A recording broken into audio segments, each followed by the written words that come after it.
कि कैसे मंत्र की जाप करना है, तो अब यह थोड़ा और समझ लें कौन से मंत्रों की जाप करना है। तो प्रसंग चल रहा था उन 64 रिद्धिधारी महामुनिराज का। उसमें भी प्रथम रिद्धि, बुद्धि रिद्धि, ज्ञान रिद्धि, 4 रिद्धियों का वर्णन हो चुका था। आगे और रिद्धि देखते हैं, उनके स्वरूप को थोड़ा सा शॉर्ट में समझ लेते हैं। आप चाहो तो किसी भी एक रिद्धि का आलम्बन लेकर के उस विधान के अनुसार जाप करोगे तो लाभ होगा। बस आपको और कुछ नहीं करना, माला ही फेरते चले जाना है। लगातार माला फेरने से हमारे सबकॉन्शियस माइंड में वो मंत्र और वो व्यक्तित्व समाहित होता चला जाएगा और फिर अनायास ही हमारे भीतर अवगुण दूर होते चले जाएंगे और उन जैसे गुण धीरे धीरे प्रकट होते चले जाएंगे। तो अवधि ज्ञान, रिद्धिधारी, मनःपर्य ज्ञान, केवल ज्ञान, बीज बुद्धि, इनके अलावा और भी रिद्धि आती हैं बुद्धि रिद्धि में। कोष्ठ बुद्धि रिद्धि, कोष्ठ बुद्धि रिद्धि वो कहलाती है जैसे पुराने ज़माने में घर में कोठा होता था, उसमें भिन्न भिन्न अनाज रखे रहते थे। वहीं दाल है, गेहूँ है, चना है, अलग अलग एरिया में एक कोठे में रखे रहते थे। कभी वो मिलते नहीं थे एक दूसरे में, अपना अस्तित्व भिन्न भिन्न बनाए रहते थे। तो ऐसे ही वे ज्ञान के धारी महामुनि राज होते हैं, उनके ब्रेन में एक प्रकार से अलग अलग फाइल बन जाती है। फिर वो एक एक फाइल को ओपन करते चले जाते हैं और उस फाइल को ओपन करने के साथ वो सारे के सारे ग्रंथ अपने आप खुलते चले जाते हैं। जैसे कंप्यूटर में होता है, आप मेमोरी में पूरी स्टोर कर लेते हैं अलग अलग फाइल के नाम से, वो फाइल एक फाइल दूसरी फाइल में कभी नहीं मिलती है। तो ऐसे ही मुनि महाराज के ज्ञान की शक्ति होती है। सभी अनुयोगों को, सिद्धांत ग्रंथ, अध्यात्म ग्रंथ, न्याय ग्रंथ, व्याकरण ग्रंथ आदि सभी ग्रंथों को, चाहे वो प्रथमानुयोग, कर्णानुयोग, चरणानुयोग, द्रव्यानुयोग ग्रंथों को पृथक पृथक रख लेते हैं और जैसे ही ध्यान में बैठते हैं तो ध्यान लगाते ही सारे ग्रंथों की फाइल अपने आप खुलते चले जाती है। तो यदि हम ये चाहते हैं कि हमारी मेमोरी भी इतनी अच्छी हो जाए तो हमें क्या करना है, उन कोष्ठ बुद्धिधारी महामुनिराज को याद करना है। नमो कोट बुद्धिणम। प्राकृत में तो ये मंत्र है, नमो कोट बुद्धिणम, और संस्कृत में ओम ह्रीं कोष्ठ बुद्धि रिद्धिधारी मुनिभ्यो नमः। जो व्यक्ति विशेष रूप से अपनी एनालिटिकल पावर बढ़ाना चाहते हैं, खास करके जो एंट्रेंस एग्ज़ाम्स होती हैं प्रोफेशनल कोर्स के लिए, वहाँ पे लॉजिकल रीजनिंग के क्वेश्चन आते हैं। 1 घंटे में 100 क्वेश्चन सॉल्व करना पड़ता है। 40 सेकेंड 30 सेकेंड एक क्वेश्चन के लिए मिलते हैं और बड़े कंफ्यूज करने वाले क्वेश्चंस होते हैं। ऐसी परिस्थिति में मेमोरी बड़ी शार्प होना चाहिए, अर्थात तुरंत हम एनालाइज कर पाएँ और उसके आंसर तक पहुँच जाएँ। तो ऐसी आप अपनी बुद्धि को तीक्ष्ण बनाना चाहते हो तो उन कोष्ठ बुद्धिधारी महामुनि महाराज के मंत्र को फेरना, फिर देखना अपने आप चमत्कार आपके जीवन में। 6वीं बुद्धि होती है पादानुसारी बुद्धि। जैसे शास्त्र के श्लोक होते हैं, एक एक पद होता है। जब हम शुद्ध भक्ति करते हैं तो कोटि शतम द्वादशैव कोट्यो लक्षाण सीति सृजकानि चैव, ने 112 करोड़ पदों में वो और कुछ संख्या आदि है इन पदों में जन्माणी है। तो जैसे एक श्लोक लिखा रहता है, उसमें 4 पद या 4 चरण होते हैं। एक विधि होती है पूर्वानि पूर्वी, यानी एक पद को स्मरण करते हैं तो अपने आप सारे पद लाइन से आते चले जाते हैं। जैसे होता है ना, जब आपने कोई भक्तामर स्तोत्र याद किया हो अथवा तत्वा सूत्र याद किया, गाथा का अथवा श्लोक का पहला शब्द याद आ जाए तो अपने आप पूरा खुलते चले जाता है, और पहला शब्द ध्यान ना हो तो कितना भी करो वो श्लोक ही याद नहीं आता। तो पादानुसारी वह रिद्धि होती है कि वह एक पद के माध्यम से पूरी जिनवाणी तक पहुंच जाते हैं। एक पूर्वानुपूर्वी और एक होता है पश्चातानुपूर्वी, यानी पीछे के पद से वो आगे के पद तक आ जाते हैं। जैसे तत्वार सूत्र 357 सूत्र है, तो कितने को तत्वार सूत्र याद है? 357 से पहले नंबर में आ सकते हैं? हाँ, बिना देखे पाठ कर सकते हो पीछे से। भक्तामर स्तोत्र 48वें श्लोक से पहले श्लोक में बिना देखे। तो ये प्रतिसारिणी पादानुसारिणी बुद्धि होती है, यानी वो पीछे के पद को लेकर के, उस पद का आलम्बन लेकर के वे पहले पद तक आ सकते हैं। एक होती है यत्र तत्रानुपूर्वी, यानी बीच का कोई भी शब्द लिया और उस बीच के शब्द के माध्यम से वह आगे पीछे तक पहुंच सकते हैं। तो जिनकी बहुत शार्प बुद्धि होती है, वो किसी भी शास्त्र में कोई भी शब्द कौन से पृष्ठ में लिखा है और उसका क्या अर्थ है तुरंत बता देते हैं। तो ऐसी बुद्धि होती है महामुनिराज की, जो पादानुसारिणी रिद्धि कही जाती है। एक पद विशेष का आलम्बन लेकर संपूर्ण द्वादशांग तक जो पहुंच जाते हैं। हम लोगों के साथ क्या होता है, हम याद करते हैं फिर भूल जाते हैं, अथवा पूरा याद भी है तो हमें सीक्वेंस ही याद हो, पढ़ेंगे तो याद आएगा, बीच का पद पूछेंगे तो ध्यान ही नहीं आएगा वो श्लोक कौन सा है। सबकी स्थिति तो यही होती है ना, कौन से नंबर का क्या है, अर्थ क्या, उसका नहीं आता। तो देखो, सही बुद्धि तो वो मानी जाती है, कोई भी पद हो, कोई भी शब्द हो, कोई भी अक्षर हो, आगे से पीछे से, कोई गणित का प्रश्न हो, कोई हिस्ट्री हो, ज्योग्राफी हो, साइंस हो, कहीं पे भी हो, हम सीधे उसके भाव तक पहुंच जाएं। तो बुद्धि की क्षयोपशम दशा इतनी ज़्यादा प्रवीण हो जाती है, यानी बुद्धि इतनी प्रकर्ष हो जाती है। तो ऐसी पादानुसारिणी रिद्धि संपन्न महामुनिराज होते हैं। अब किन्हें वो वे बुद्धि रिद्धि प्रकट होती है? जो विशेष विनय भाव से और जागृति रखते हुए हमेशा ज्ञान का अभ्यास करते हैं। प्राय सबका ज्ञान का अभ्यास कैसा होता है, थोड़ा पढ़ते हैं और बीच में मन भटक जाता है, पढ़ते पढ़ते कहीं से कहीं पहुंच जाते हैं, यानी अवेयरनेस उनकी छूट जाती है। तो जो व्यक्ति जितने विनय बहुमान से और जागृति रखते हुए शास्त्र स्वाध्याय करता है, यानी डिस्ट्रैक्ट नहीं होता है, वही व्यक्ति उस क्षमता को प्रकट कर सकता है। ये तो उन्हें प्राप्त हो गई रिद्धि, लेकिन रिद्धि प्राप्त कैसे हुई? जब रिद्धि प्राप्त नहीं हुई थी, वे ज्ञान का अभ्यास बिल्कुल मनोयोग लगा करके और अलर्ट रहनेस रखते हुए करते थे। यानी जिस समय पढ़ रहे हैं तो कहीं इधर उधर का प्रभाव नहीं, कहीं इधर उधर की बात नहीं, कहीं इधर उधर की सोच नहीं, जो हम पढ़ रहे हैं सारा फोकस उसी शब्द में और उसी भाव में रहे, तब वो चमत्कार उनके जीवन में घटित होता है। तो यदि हम अपनी बुद्धि की क्षमता को वहां तक पहुंचाना चाहते हैं तो ओम रूम ही ओम ह्रीम पादानुसारिणी बुद्धि रिद्धिधारी मुनिभ्यो नमो नमः, इस मंत्र की जाप बहुत अच्छे से करना चाहिए। इसके बाद आती है सम्भिन्न श्रोत्रत्व बुद्धि रिद्धि। सम्भिन्न श्रोत्रत्व बुद्धि रिद्धि क्या कहलाती है? क्या डाउट है?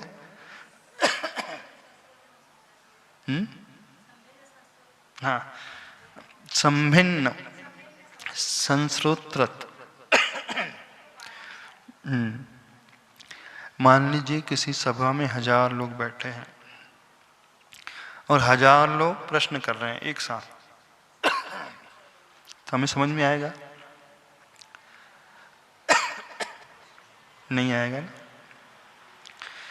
पर ये रिद्धि ऐसी है एक साथ 1000 लोग कर रहे हैं प्रश्न, तो वो सबके प्रश्न को समझ लेते हैं और एक एक क्रम से उसका उत्तर देते चले जाते हैं। एक शतावधानी विद्या होती है, एक सहस्रावधानी विद्या होती है।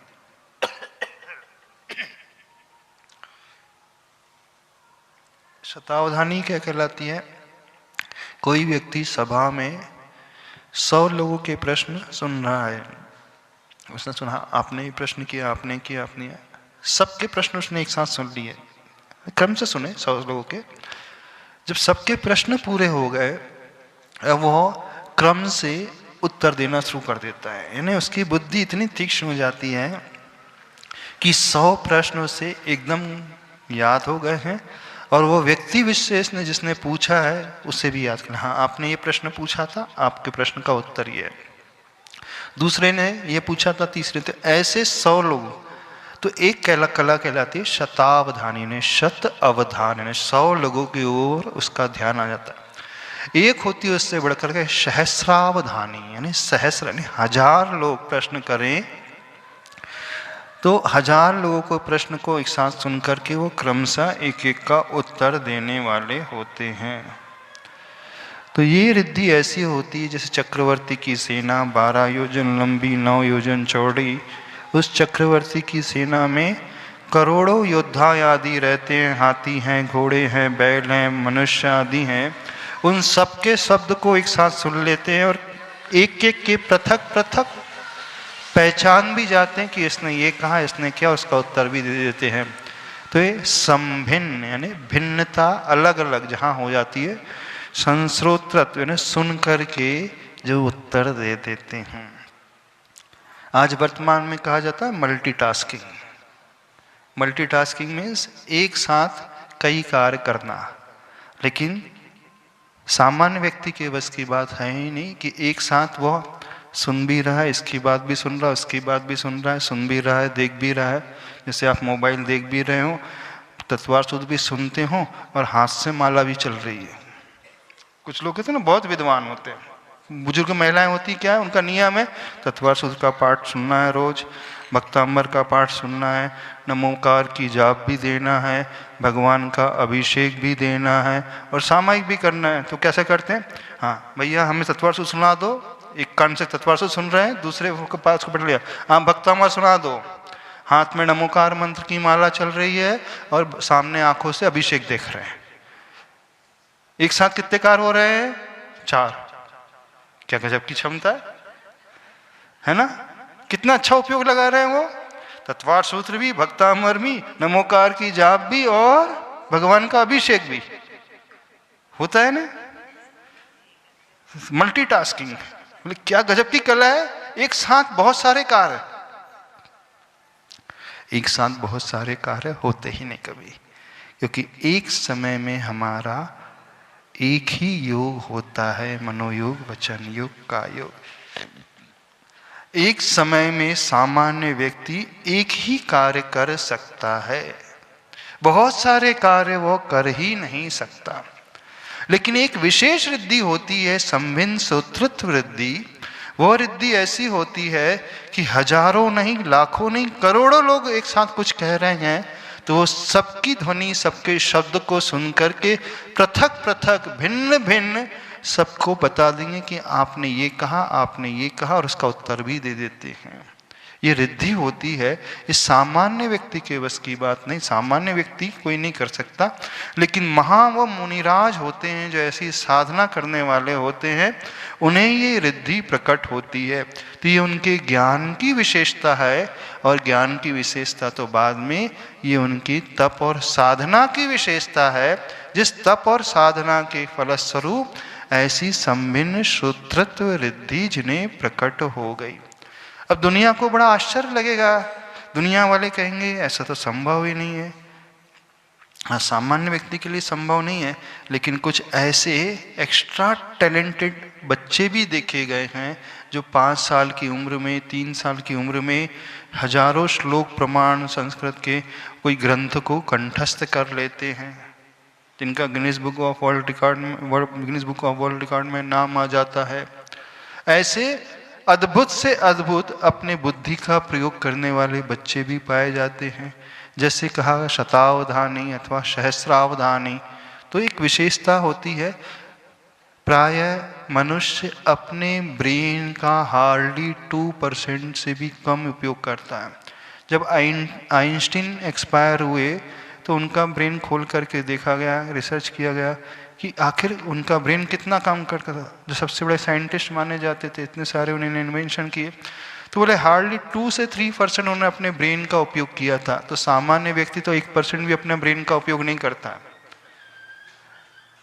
लेकिन इस ब्रेन में आज वर्तमान में भी इतनी शक्ति है कि यदि वो पूरा 15% भी उपयोग कर ले तो बहुत चमत्कार दिखा सकता है। तो जब पूरा उपयोग हो जाता है तो उन्हें केवल ज्ञान जैसी रिद्धि अथवा संभिन्न सूत्रत्व जैसी रिद्धि प्रकट हो जाती है। तो ये रिद्धि उनकी साधना के बल पर प्रकट हो गई। तो ओम ह्रीम संभिन्न श्रोत्रत्व रिद्धिधारी मुनेभ्यो नमः। संभिन्न श्रोत्रत्व, पादानुसारिणी रिद्धि भिन्न है, संभिन्न श्रोत्रत्व रिद्धि अलग होती है। तो ऐसी रिद्धि उन्हीं विशेष मुनिराज को प्रकट होती है जो हमेशा अप्रमत्त रह कर के ज्ञान की साधना करते हैं, जरा भी प्रमाद नहीं करते ज्ञान की साधना में, ज्ञान की आराधना में। और प्रायः हर व्यक्ति कोई भी साधना हो तो प्रमाद बहुत ज़्यादा करता है। प्रमाद समझते हो ना, 15 प्रकार के प्रमाद, 4 प्रकार की विकथाएँ, 4 कषाएँ, 5 इंद्रियों के विषय, निद्रा और स्नेह, इस ओर वो लुढ़क जाता है। तो जो कभी भी बुद्धिपूर्वक प्रमादी नहीं होते, हमेशा अप्रमत्त अर्थ है सावधान जो रहते हैं, वो कहलाते हैं अप्रमत्त।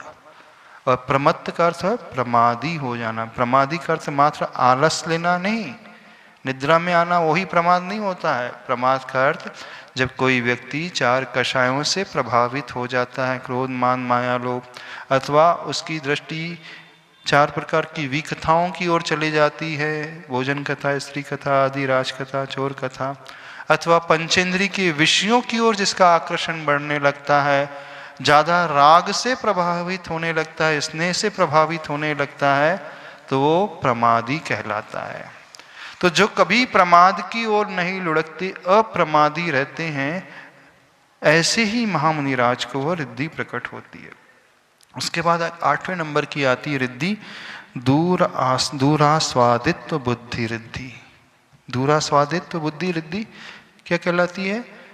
बहुत दूर कोई व्यंजन रखा हो, यहीं बैठे बैठे जिनका जो स्वाद ले सकते हैं, श्रुत ज्ञानावरण कर्म के क्षयोपशम से, वीर्यांतराय कर्म के क्षयोपशम से और अंगोपांग नाम कर्म के आलम्बन से, उदय से, जो रचना इंद्रिय के उत्कृष्ट क्षेत्र से बाहर संख्यात योजन प्रमाण, यानी हजारों किलोमीटर दूर कोई वस्तु होगी, व्यंजन होगा, यहाँ बैठे बैठे जिन्हें स्वाद आ जाता है, वो रिद्धि कहलाती है दूरा स्वादित्व बुद्धि रिद्धि। ओम ह्रीम दूरा स्वादित्व बुद्धि रिद्धिये नमः, अथवा ओम ह्रीम दूरा स्वादित्व बुद्धि रिद्धिधारी मुनिभ्यो नमः। तो किन्हें प्रकट होती है वो बुद्धि रिद्धि? जब वो आहार ग्रहण करते हैं और कभी रसना इंद्री की ओर आकृष्ट नहीं होते हैं, गृद्धता जिनकी नहीं होती है, निर्लिप्तता जिनकी रहती है आहार में, कभी चाह नहीं होती है कि हमें भोजन में ये मिल जाए वो मिल जाए, यानी चाहे रसदार हो, चाहे नीरस हो, चाहे नमक डला हो अथवा ना हो, मीठा हो अथवा ना हो, ठंडा हो अथवा गर्म हो, सरस हो अथवा कड़वा हो, अनुकूल हो अथवा प्रतिकूल हो, जैसा भी आहार मिलता है, हर आहार की पदार्थ में परम साम्य भाव और प्रसन्नता पूर्वक ले लेते हैं। साम्य भाव बना रहता है, चेहरे पे कोई ऐसा एक्सप्रेशन नहीं आ जाता, अरे ये तो कड़वा आ गया, ये तो ठंडा आ गया, इसमें तो नमक ही नहीं डाला है। श्रावक को इतना भी नहीं समझता है कि नमक डाल देना चाहिए, गरम गरम देना चाहिए। जैसे आचार्य भगवान जब आहार करते थे, कैसा नमक से रहित, मीठे से रहित, सब्जियों से रहित, रूखा सूखा आहार करते थे और ऐसे प्रसन्नता से लेते थे मानो 56 भोग ही उनकी अंजलि में आ गए। कोई ऐसा शिकन का भाव जिनके माथे पर प्रकट नहीं होता था। उन्हें देखता था कोई भी तो ऐसा लगता था कि बहुत रसदार व्यंजन का सेवन कर रहे हो। तो ऐसे जो कभी स्वाद से प्रभावित नहीं होते, ऐसी निर्लिप्तता जिनकी होती आहार के प्रति, भोजन के प्रति, वे ही मुनिराज होते हैं जो ऐसी दूरा स्वादित रिद्धि को प्रकट कर पाते हैं। दुनिया में 5 इंद्रियों के विषय में रसना इंद्री को जीतना बहुत कठिन है। कठिन है कि नहीं? एक दिन के लिए रस त्याग कर देना अलग है, हफ्ते में एक दिन के लिए रसी के अनुसार आहार करना अलग है, और जीवन भर के लिए जो 6 रस का त्याग कर दे तो 6 रस त्यागी हो जाए तो उसकी तपस्या विशेष होती है। तो जो व्यक्ति ये चाहता है कि मेरे मुख का कोई रोग है दूर हो जाए, जिह्वा इंद्री का कोई रोग है दूर हो जाए, तो विशेष रूप से ऐसे दूरा स्वादित बुद्धि रिद्धिधारी मुनिराज की जाप उसे देना चाहिए। ओम ह्रीम दूरासादित्व बुद्धि रिद्धिधारी मुनिभ्यो नमः। हाँ, ये सब मति ज्ञान के ही भेद हैं। तो हमें इस जाप से क्या लाभ होगा? हमें इस जाप से सबसे बड़ा लाभ ये होगा कि हमारी रसना इंद्री की जो ग्रद्धता है वो कम हो जाएगी, घटते चले जाएगी, रहेगी नहीं। और दूसरा सबसे बड़ा लाभ होगा, यदि मुख संबंधी कोई भी रोग है तो वो रोग से वह छुटकारा व्यक्ति पा जाएगा।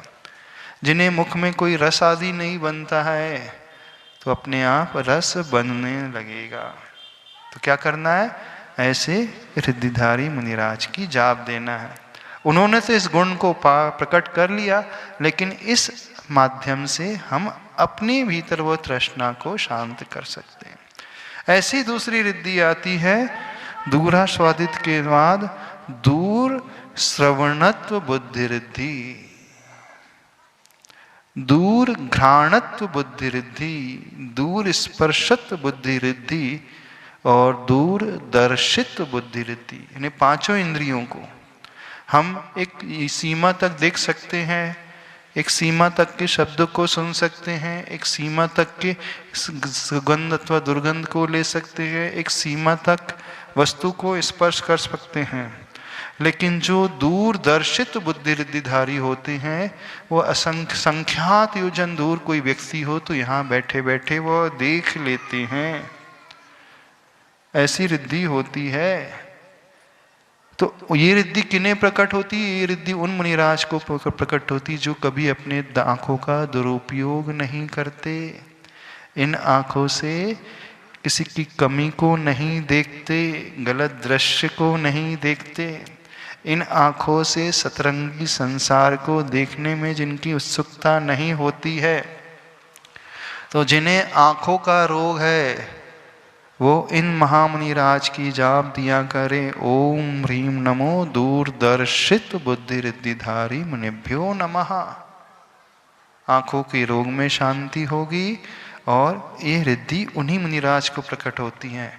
दूर श्रवणत्व बुद्धि रिद्धि, जो हजारों लाखों योजन का सुन लेते हैं, उन्हें ये रिद्धि प्रकट होती है जो अपने कर्णों का कभी दुरुपयोग नहीं करते। यानी इन कानों से जिन्होंने कभी स्व प्रशंसा ना सुनी हो, स्व प्रशंसा सुनने के लिए जो लालायित नहीं रहते हैं, इन कानों से जिन्होंने किसी की निंदा ना सुनी हो, इन कानों से जो असभ्य वचन सुनने के उत्सुक नहीं रहते हैं, उन मुनिराज को ये दूर श्रवणत्व वृद्धि प्रकट होती है। तो जो अपने कान के रोग का इलाज करना चाहते हैं तो इस रिद्धिधारी इस रिद्धि को स्मरण में लाएं। ओम ह्रीम दूर श्रवणत रिद्धिधारी मुनिभ्यो नमः। ऐसे ही दूर घ्राणत्व यानी दूर से उस वस्तु को जो सूंघ लेते हैं, तो जो अपनी नासा का दुरुपयोग नहीं करते, ऐसे ही दूर स्पर्शत्व बुद्धि रिद्धि होती है। हजारों किलोमीटर दूर की रखी हुई वस्तु को यहाँ बैठे बैठे उसके स्पर्श गुण को जो प्राप्त कर लेते हैं, ठंडा है, गर्म है, चिकना है, नरम है, कड़ा है, खुरदुरा है, वो जान लेते हैं। तो जो अपने स्पर्श, जिन्हें स्किन डिजीज है, वो विशेष रूप से दूर ओम ह्रीम दूर स्पर्शत्व बुद्धि रिद्धि धारी मुनिभ्यो नमः, ऐसे मुनिराज की जाप करा करें।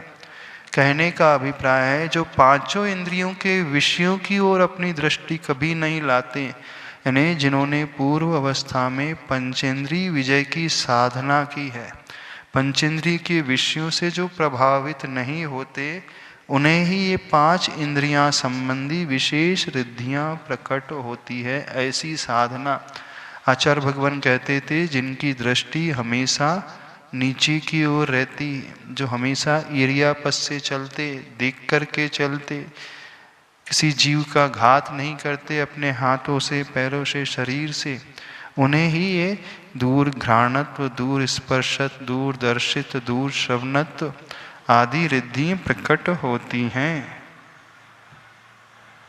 दूर आसादित आदि सभी 5 इंद्रिय संबंधी रिद्धि प्रकट होती हैं। तो जिन्हें भी इन 5 इंद्रियों का कोई रोग हो, कोई बीमारी हो, तो वो तत्त संबंधी उन रिद्धिधारी मुनिराज की जाप अवश्य किया करें। तो आपको उन रोगों में भी लाभ मिलेगा और पंचेंद्रिय के विषयों की ओर जो आकृष्ट होने का भाव रहता है, उसमें भी कमी आएगी, अर्थात संयम आपका बहुत अच्छे से पलेगा। क्योंकि असंयम की ओर व्यक्ति तब भागता है जब इन आँखों से कुछ गलत देख लेता है, इन कानों से कुछ गलत सुन लेता है, तो असंयम की ओर भागता है कि नहीं। गलत खाने की उसकी लालसा बनी रहती है, चखने की, सूंघने की, छूने की। तो अपने 5 इंद्रियों के ऊपर विजय प्राप्त करना चाहते हो तो इन रिद्धिधारी महामुनिराज की जाप अवश्य दिया करें। अभी इतना ही कहना पर्याप्त समझते हैं। बोलिए संत श्रोमणी आचार्य भगवान गुरुदेव श्री विद्यासागर जी महाराज की।